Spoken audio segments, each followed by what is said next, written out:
and welcome. I want to thank you all for coming to gather some information about Crohn's disease. Crohn's disease is a type of IBD, which is an inflammatory bowel disease, which is an inflammation of the digestive tract. Crohn's disease can often be confused with ulcerative colitis because they have similar symptoms. Many people deal with stomach pains and gastrointestinal issues. So being aware of the diseases that are out there can be very helpful. And spreading awareness and information is imperative to helping others understand the disease. First, I would like to inform you of what Crohn's disease is, what the symptoms are to look for when diagnosing, and what treatments are available. When taking a deeper look into Crohn's disease, we should start by understanding exactly what the disease is.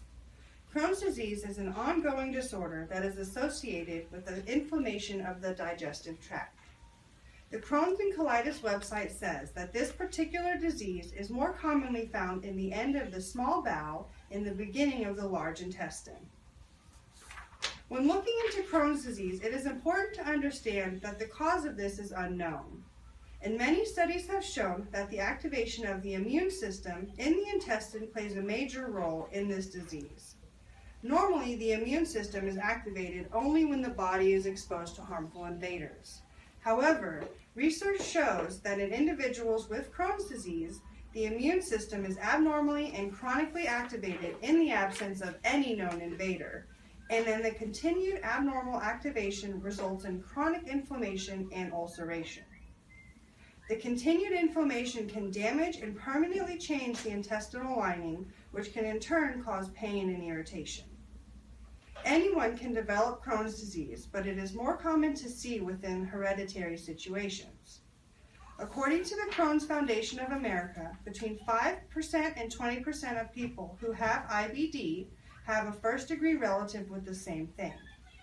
The risk is higher in Crohn's disease than it is in ulcerative colitis, and it is even higher when both parents are affected. When really looking into the cause of Crohn's disease, there can be a few different factors that can cause it to arise. Now that we have a better understanding of what Crohn's disease is and how it is activated, let's focus on the symptoms that can arise. When looking into the symptoms of Crohn's disease, it is good to know that they can range from mild to severe. The Mayo Clinic states that they usually develop gradually, but sometimes can come on suddenly without any warnings. And also, there may be a period of time with no signs or symptoms whatsoever.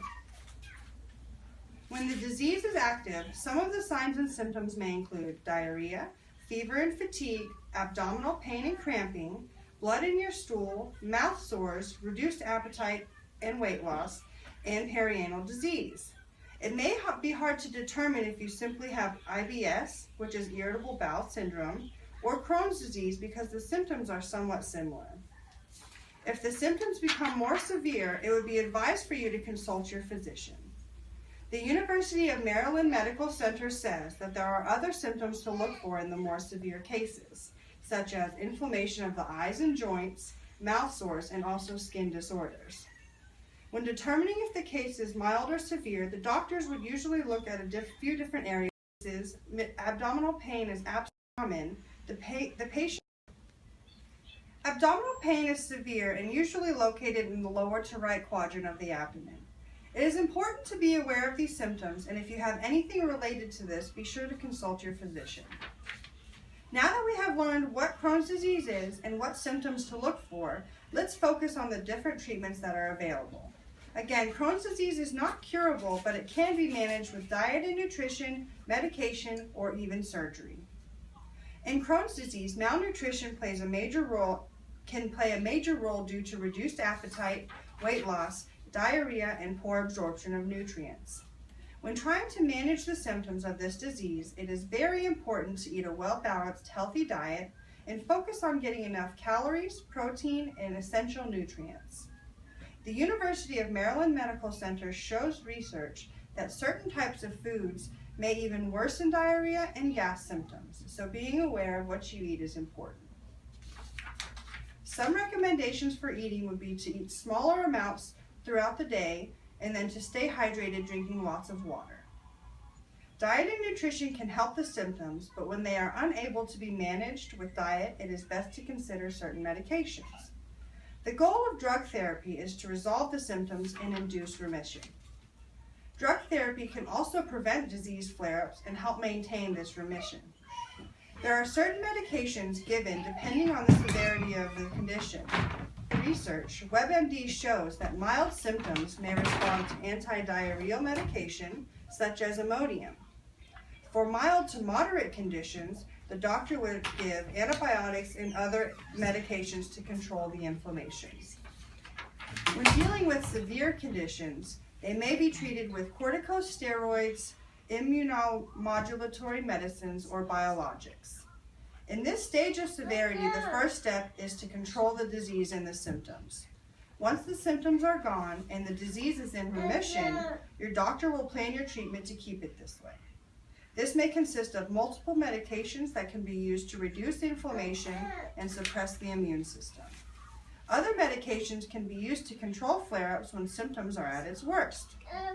If the drug therapy plan does not seem to help the symptoms or begin remission, surgery is the next step.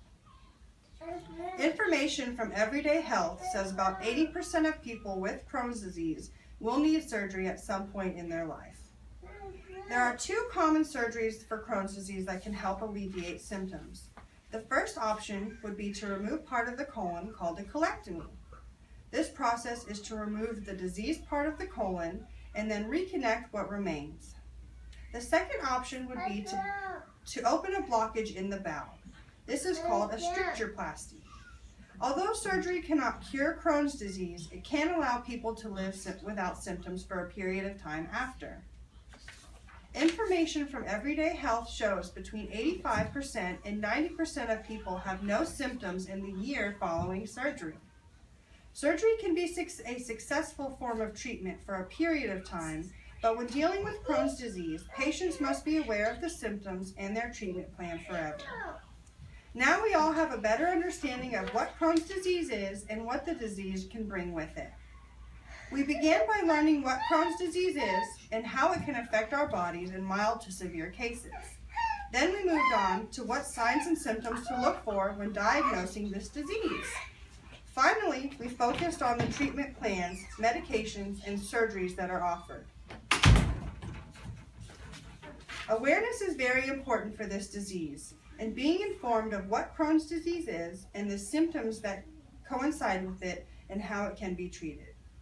According to the Crohn's and Colitis Foundation of America, about 1.4 million Americans have either Crohn's disease or ulcerative colitis.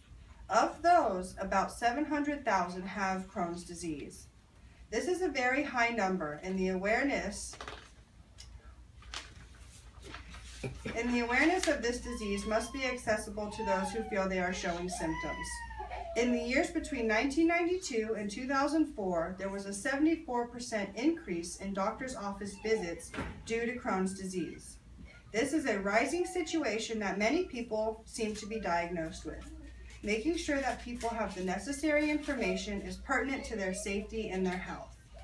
Thank you all for coming. You're good.